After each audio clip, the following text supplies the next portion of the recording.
The Bible says there's a time for everything, eh? Yeah. That is Ecclesiastes, I think it's chapter 3. Mm-hmm. Yeah. So Dr. Chunga in his book here, he's saying these are indicators that you are getting towards maturity. But it doesn't mean that you should immediately want to get married because you now have breasts or because you think you've gone past puberty. There are certain other things that should align. So in here, he gives the example of saying, please finish school. Mm-hmm. Okay, because with you getting married, it means now there's time for responsibility. You need to know other factors that you've looked at. Is someone able to take care of the home? Yeah. Are you able to provide your own food? So sometimes that delay is in order for you to reach where you should. I'll give you an example. My wife and I have we are within the same age bracket, okay, with a difference of less than 5 years. 4 years. Just 4 years. Okay. with a 4 year difference. Yeah. Okay. So for a while, maybe it means I was reaching certain stages 4 years earlier. Okay. Maybe I started work 4 years earlier or something like that. So if you are going to start work 4 years early, 4 years later, you will have already settled down, hey, and maybe you are even ready to begin a family. But because she was 4 years behind, we had to also wait for her to reach the stage when we could get together. So what I'm saying is, if you are going to a partner who is engaged in some endeavor or still caught up in some stage, be mature enough to wait. To wait until your friend gets to the stage where they are ready. Okay. Don't be the type that says no, but marriage will take care of everything. So it means you need to be mature enough to accommodate each other's dreams, each other's phases of growth until you reach the stage where you are both ready. Yeah. So, yeah. The truth is, marriage comes with a lot of responsibility. Yeah. And sometimes this responsibility is not very, you don't perceive it when you're just starting out. Because at that point, you're just excited that you're going to be the person that you love. You spend every day together, no curfew and all that, you know. But if you are going to rush into marriage before some basic things like school are done, you may struggle to finish school. I use the word may because others have not struggled as much, and you can even finish your school. It's possible, but it will not be without much struggle. If you do finish school before you get married, you make your first years of marriage even more comfortable. Okay, we are an example of people who got into marriage before, like some schools were not yet completely done, and it was stressful. I had not finished my ACCA, and if I've got any accountants on this call, especially those doing Zika, SEMA, or ACCA, you know that it's not easy, right? And the final stages. Yes, and I was doing my options, you know, and that's like really tough stuff, you know, tough stuff, but not the glue. Yeah. Okay, so you got that, eh? We are able to laugh at things like that, and they are jokes to both of us because we are within a certain age bracket. You've just gone to the next line, which I should have read, which says, it is a good idea to marry someone within your age brackets. Yeah. You don't want to start explaining jokes. Like tough stuff. Oh, no, you know, some time back, there used to be a glue called tough stuff. And you know, yeah. So Dr. Chunga here also advises that it is a good idea to marry someone within your age brackets. So this is how he qualifies it. He says, Too much of a disparity in age is not a healthy phenomenon. He gives an example. For example, how can a young lady at 25 years of age marry a man who is 65 years of age? That's like 40 years difference, right? Yeah, I've got some example. Yeah. The difference in your interests and whatever. Oh, so imagine a man like me who is in his 40s, going out with an 18-year-old who starts dancing on TikTok. People who are So dancing Masumbukos. right now. Maybe not the best example. Okay, maybe not that, but I'm just saying what amuses this age group may not be what is relevant to this. Yeah. I remember one time, I'm going to say this, when we were dating, hey, and there was this man who liked Exilda here. Okay, and you figure him out.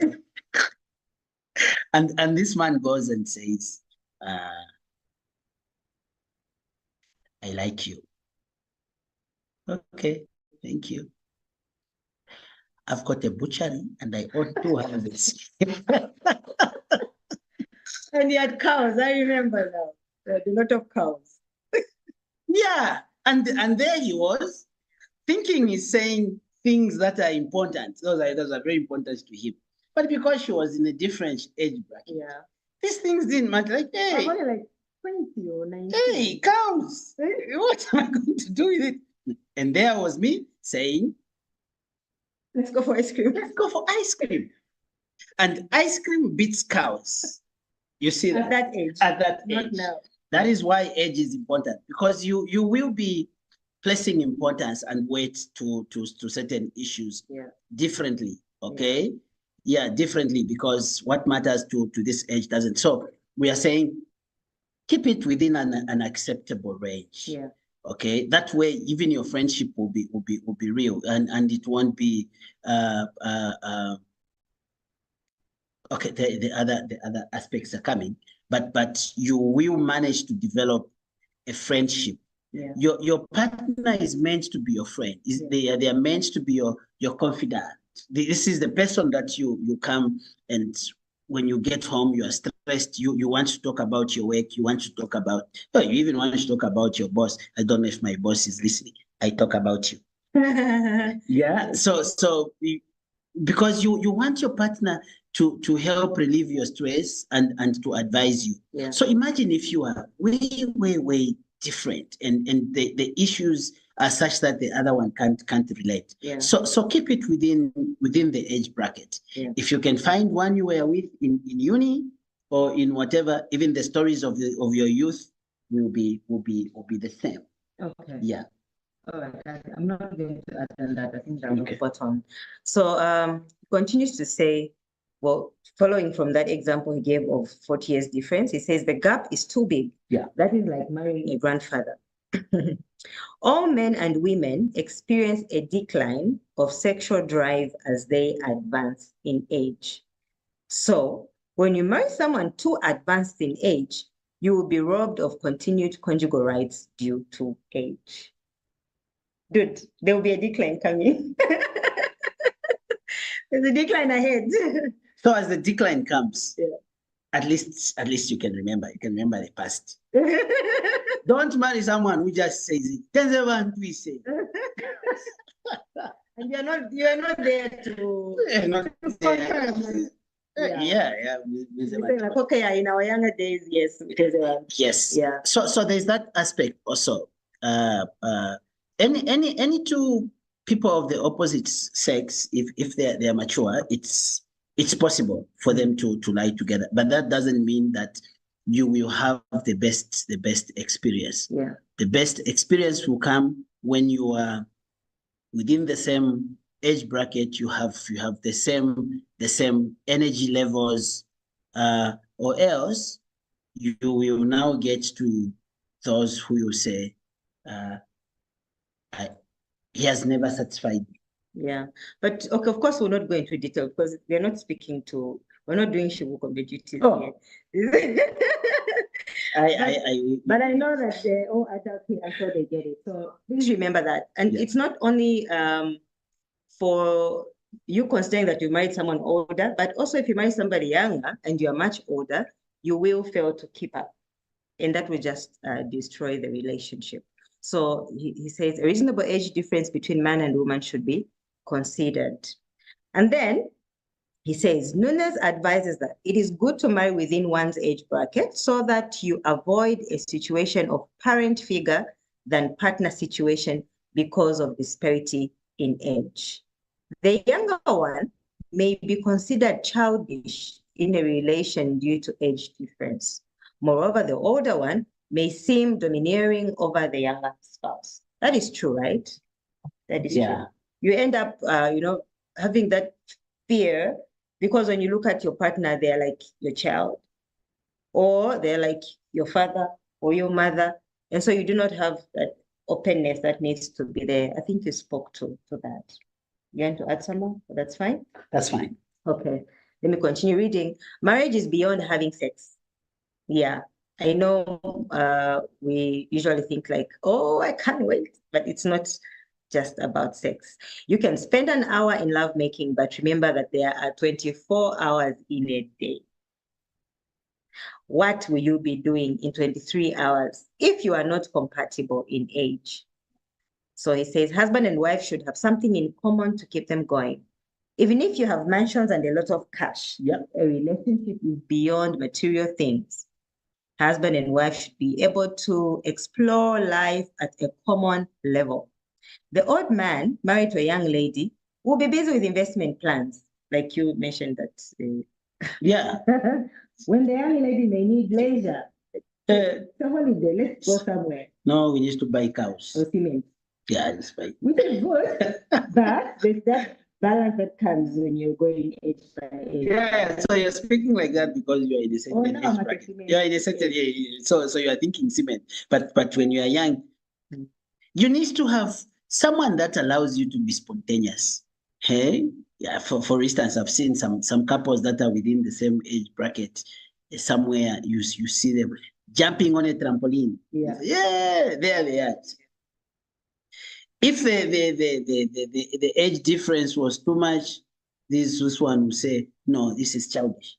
How can we be on a trampoline at our age? And people are watching us. People are watching us. Even at a pool, failing to swim. No, there are people watching us here. It's meant to watch. It's a public place. So you will miss out on all those moments because of that gap. So when you marry within, the interests are the same. You can afford to, as I'm saying, you can afford to go skin dipping in the ocean. Okay. So this part also, he says, marry someone you can have fun together with. Someone you can play and grow together, with what you just said. Then he says, when the age difference between spouses is too big, control and abuse can easily set in. Now, this is very important. This is very important because I think we've had also encounters with people where you find this abuse in the marriage. And when you dig deep, you realize that it's because maybe the man is way too old. And so when the wife wants to interact with age mates and all, the man is thinking she's probably having extramarital affairs. And so that's controlling and sometimes even getting physical, So this one is very true. It's something that you cannot ignore. So age difference, if it's too big, control and abuse can easily set in from whichever angle. If the woman is too big, she may end up being controlling over the husband and the other way around. So I'm reading now the last part. It says, if the disparity is huge, marriage partners may find satisfaction and friendship outside the marriage, which is detrimental to a marriage relationship. Imagine being with your spouse, and for you to have fun, to enjoy yourself, you have to get that from other people. Like, okay, yes, he's my husband, but I just go home to make sure he has eaten and then we sleep. But when I want to enjoy myself, like co-workers, former classmates or whatever. If you can avoid that if you're marrying within a similar age bracket, because it will mean that, like he had said in the beginning, you have similar interests. You probably enjoy similar movies, or similar games. You have friends in common, so that one is very, very important. The last sentence here, it says the youth should consult with parents when it comes to looking for a marriage mate. How important is that? The youth should consult with parents. With parents. So parents, no matter who they are, no matter their economic status or whatever, God has placed a blessing on their lips such that if a parent, even a drunkard parent, told you that they have blessed you, he will honor the blessing that has been given upon you by the parent. Okay, so the reason you want to consult your parents is to show, first of all, regard and respect. Okay, you are just not going to invite them to your wedding. You want to tell them, I have found this partner I intend to marry. Okay, and then they give you their blessings, or they give you some advice. Okay, so at that time they'll be able to read through this because they have seen life obviously much more than you. We want to take it that at least there will be a 15-year gap between you and your parents at a minimum. Okay, so within that time, look at yourself, maybe the experience you have gained in 20 years, the knowledge. Now they have that more than you. So they would have seen something. Okay. Their marriage may be struggling, but they have also seen successful marriages. They can tell you, we could have been happy here, but your father is this, or but your mother is this and that. So meaning they would have learned the ideal, even from their mistakes and from observing those that are around. So through that, they will give you advice, which is very personal because you are their child. So it will be very personal and with a lot of love. In most cases, it will come from a point of love, because all parents take pride in having their children married and settled. Those mothers will tell you about their daughters. Oh, she's doing fine. She's married. Like before they talk about the job, they will first mention she's married. One may even have a PhD. The first thing they'll mention, how is it? Oh, she's fine. She's married in Lusaka. Oh, then we say, oh, she has a PhD. It comes later. So it's a moment of pride. Okay, in our culture, it means that they have done a good job, and now it's time to let go. So when you consult them, you are affirming that they have done a good job.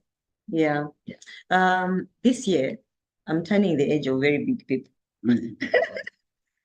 Very, very big people, where I can now say from experience. And I can mention this to say, in this age for very big people that have lived on this earth, I have observed that many young people who go ahead to marry without the consent of the parents normally don't have they don't have it easy in their marriages. Usually at some point, the parents will be proven right. Even if they thought the parents were just, why do you hate this person, So I just want to caution you, as you are consulting your parents, if they've got concerns that are not because of, say, religion, those ones, or is it tribe, those ones, right? They've got concerns that they are not against values and all that. Please pause and listen. No matter how much in love you are, don't say, but I love this one, when your parents or other folk are advising you. Take time to listen and open your eyes, not your heart, your mind. Use logic over their heart so that you can see what it is they're trying to say, in case there's something you are not saying. So I agree here, as Dr. Chunga says, that you should consult with parents when it comes to looking for a marriage partner. And that was the last sentence in this chapter. Thank you so much. Is there a Q&A, or we are ending here? I think we hand it over to Wendy, and she's going to tell us what next. Yeah. Over to you, Wendy. I think she was a hostess. Yeah. All right. Thank you so much. Thank you so much. What do we say? What do we say, singles? There's so much that has been mentioned here. Very, very important stuff. Very important stuff. So now we are going to go into the question and answer session. We have one question. Let me just find it.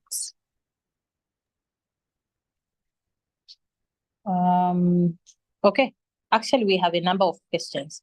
So the first question is, what age difference, if any, would you consider too significant when choosing a marriage partner, and why? I'll read it again. What age difference, if any, would you consider too significant when choosing a marriage partner, and why? You want to take that? Just let me hear from you. Okay, because now we have like from the female perspective and the male perspective. Okay, so if let me jump on it. From a female perspective, I wouldn't recommend a specific age, but I think when you were crossing over the double digits, then I would trade with a bit of caution.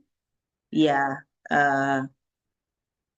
that's an opinion, and it's not what is recommended by people who have studied on this. That's just my opinion.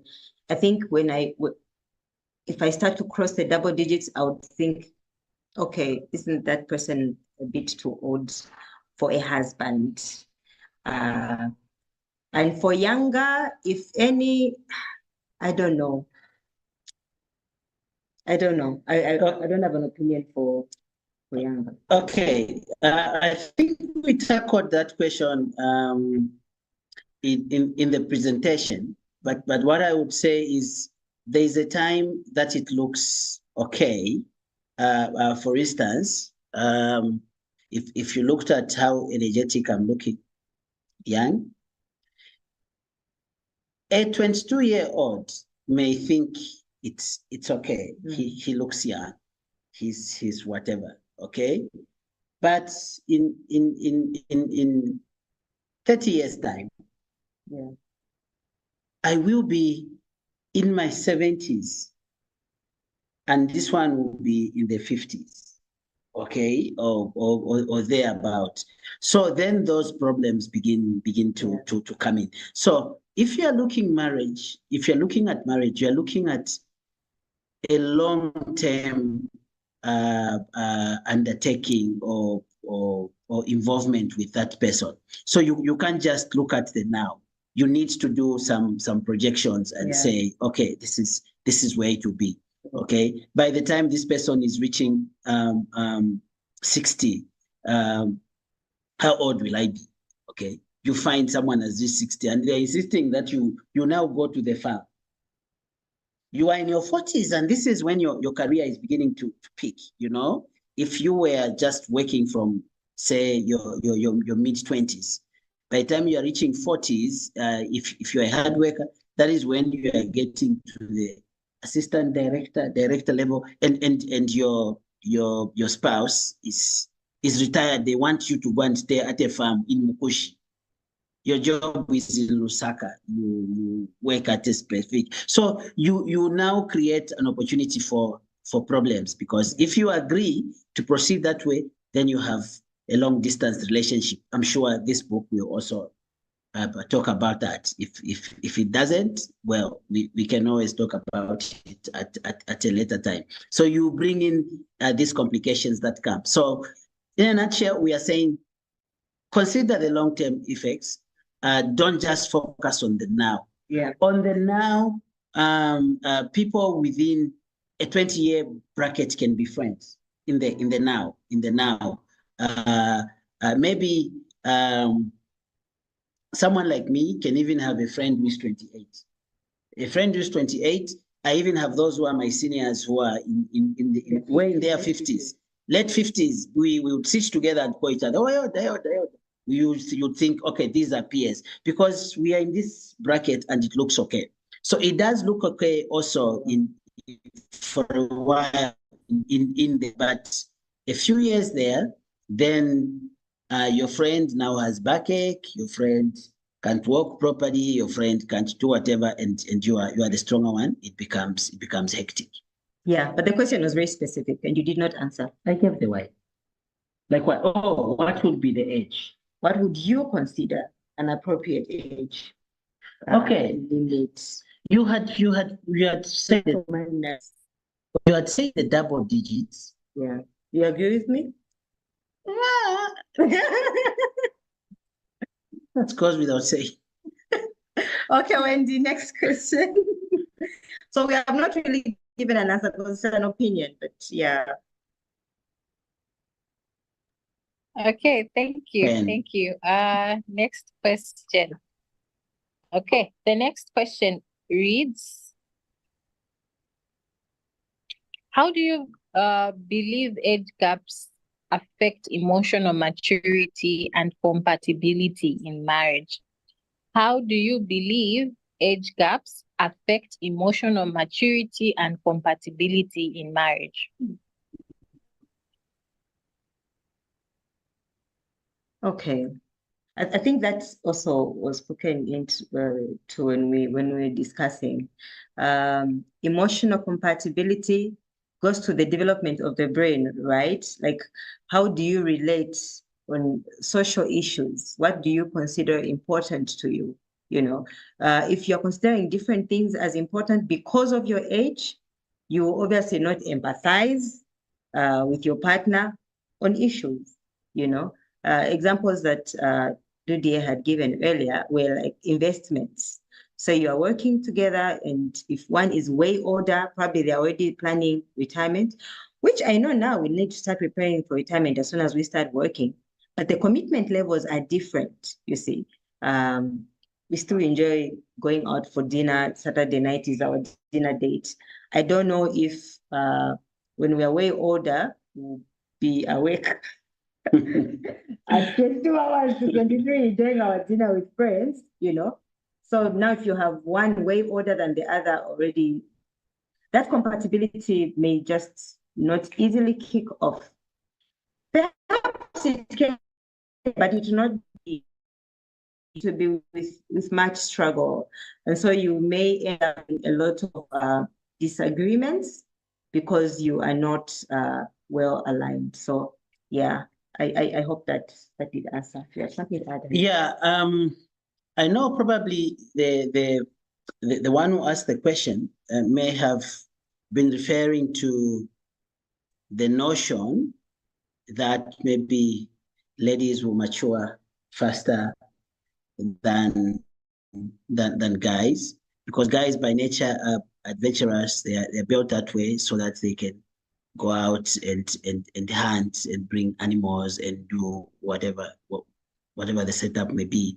So maybe because of that, they tend to be a little bit too playful until a certain time, hey? So in our culture, we've been told, ladies have been told, ladies who mature quickly.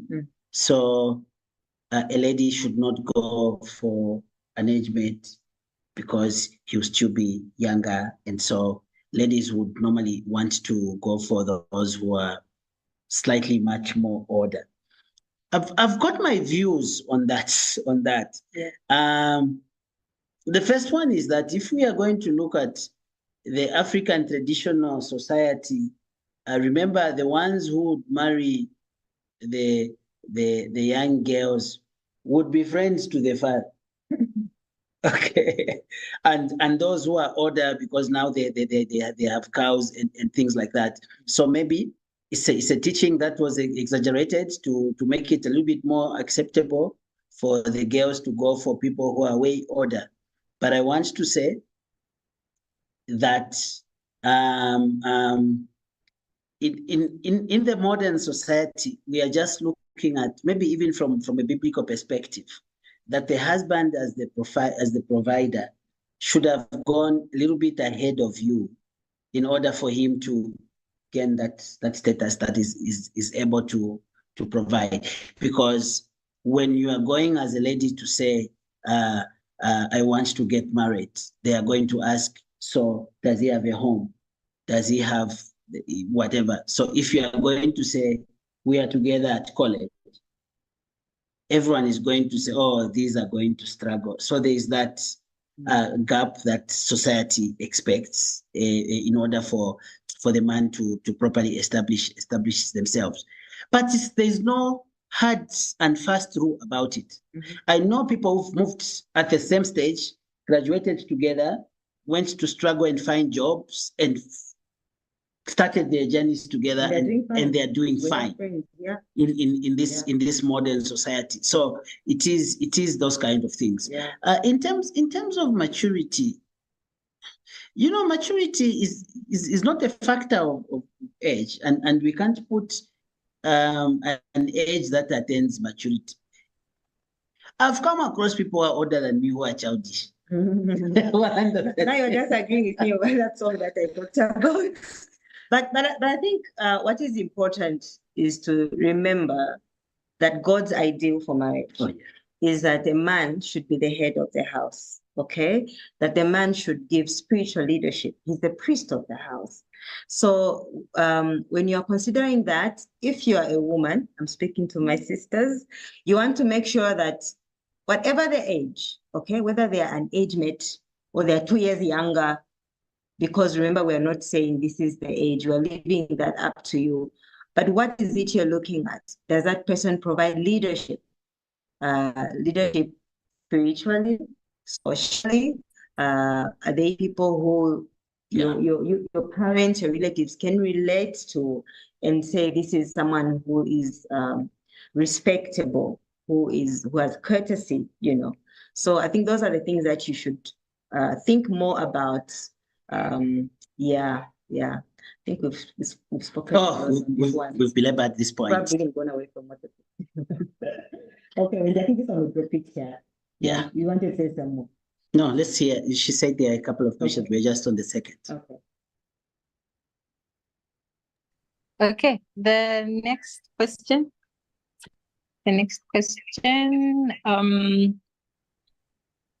Okay, how important is it for couples to be in similar life stages when entering marriage? I think we've covered this one. Maybe you have something to say. Similar life stages. Yeah, let me just add to say similar life stages, depending on what the person asking the question is talking about, it is possible for one to be working and one not working. That's a life stage. It is possible. And you can still work your way up, empower each other, and be okay.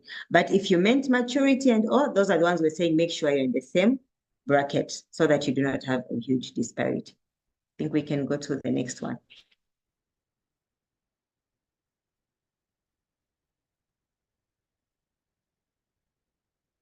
Okay, sorry for the delay. The next question reads,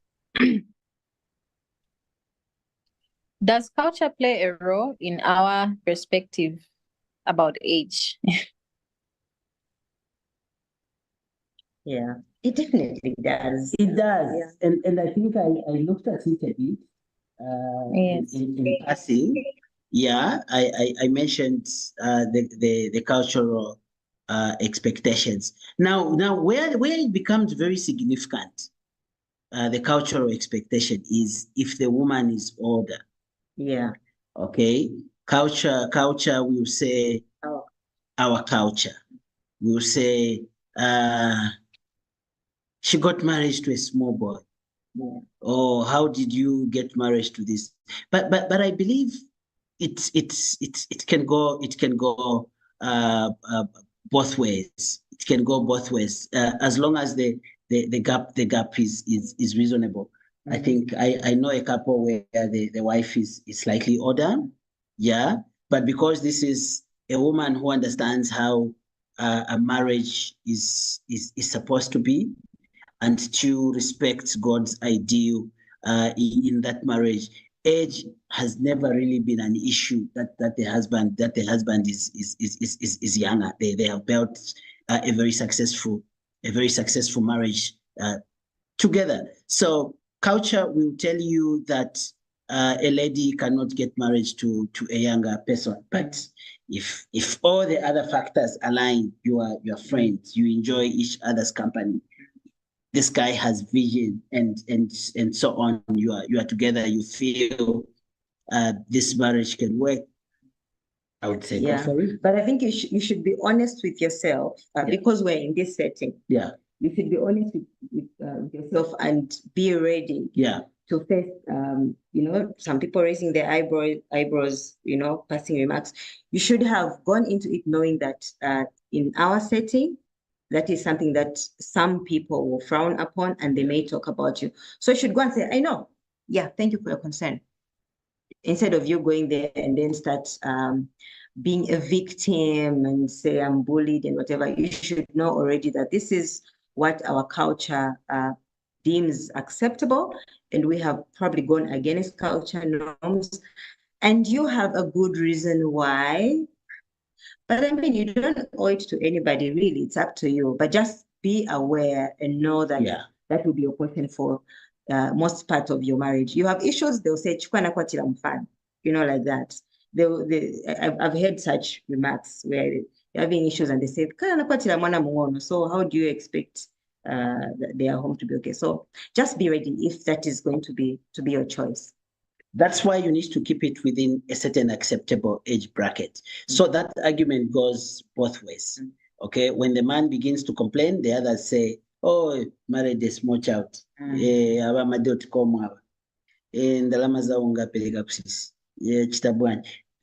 It may be just the character of a person or the priorities they have set, but they will just attribute it to the age gap.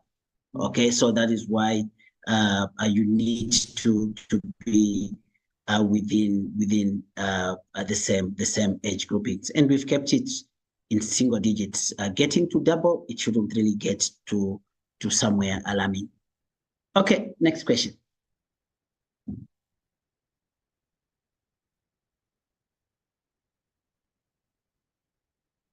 Okay, that happened to be our last question. Unless people here on Zoom have questions, kindly just drop one. We will entertain one more question. Just in case someone has a burning question, please feel free to type that question in the chat box, or you can raise your electronic hand and we'll give you the floor to air out your question. Other than that, we are so grateful, the Masumbukos, for coming through. You guys are a blessing. And, just watching you from here, how you are giggling and laughing, it's really, it's really beautiful to watch and encouraging for us. It makes us a bit eager for marriage. So continue praying for us as singles so that the Lord may guide us and just help us, even as we navigate this huge, I don't even know what to call it because it's sometimes stressing. Yes. Okay. I don't see any question in the chat box. I don't see any question. Okay. So any parting words? Any parting words?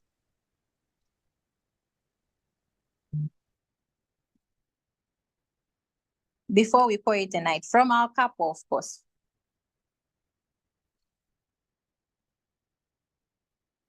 And it's time for them to get married. I tell them, guys, have fun. Okay, have fun. This is your life. Okay, so when you are getting in, marry someone that you will have fun with. Marry a friend. Okay, that you feel, if you are the type that would want to feel silly and say, let's jump on our beds, it should be someone who says, that's a good idea. Let's jump. We'll buy another one. And you agree. Okay. If you are able to find that one person, keep them. Keep them. And maybe the other thing I'd like to say is that there's no Mrs. Right. Yeah. There's no Mr. Right. Yeah. They're just two people willing to give their best and make it work. Yeah. Okay, through that, then you become right for each other because you are willing to put in effort to change, to compromise, to invest in what your friend likes, and then you will have happy marriages. Yeah. All the best in your dating and your search. Yeah, that was nice. That was Okay. nice. My parting words would just be to say, God is concerned about who you marry, who you choose to marry, and even as you are out there looking for the person who fits your criteria, sure that are also the correct person. So you know how when we are single, we have sometimes list of what this person should be, you know, should be hardworking, should be kind, should love my family, should blah, blah, blah. Should be so. You know, and but so not only this time, should be contained your height. Yeah. No, I mean the list that people come up with. Okay. Yeah. So I know that especially girls, we do make a list, or at least we know that this is what we want. But while you are looking out for such a person, please make sure that you pray that God makes you the right person for someone who will be looking for a similar type of person. I don't know if you got that, right? So as you are praying for a partner, may you pray that God first of you makes you a good partner for someone. Those kindness, love, gentleness, virtues you are looking out for in other people. You pray by the power of the Holy Spirit that God helps you be that person first. And guess what? When opportunity will arise and God brings such a person with you, it will be a beautiful union because God would have prepared you already while He was preparing the other person. We wish you all the best, and it was nice being here. Thank you very much. Thank you so much. Thank you so much. And we also want to thank everyone that joined in, our audience on Facebook. Thank you so much for joining in and for being interactive in the comment section. For those of us here on Zoom also, we thank you so much. And we continue with our meetings. Next week, Thursday, we have yet another powerful speaker coming through to just speak to us even as we review the book, Choosing a Marriage Partner. So this book is on sale. It's at 45 kwacha only. 45 kwacha only. It's a packed book. If you have been joining from the time that we started, then you really know to say there's so much that's involved. And we're not yet even halfway. Yet we've discussed so much. We are here ticking our boxes, ticking boxes, just through these lessons that we have every Thursday. So please buy that book for yourself. If you are in Osaka, get in touch with our admin, Inonge. She's on the WhatsApp group. For those on Facebook that are not in the WhatsApp group, kindly comment, leave a comment there, and you'll be added to the WhatsApp group. So you get in touch with our admin, Inonge. If you're on the Copper Belt and you would like a copy, you can get in touch with me. Again, you can also catch me on WhatsApp in our group, yes, the House of Love. So thank you so much and have a lovely, lovely night.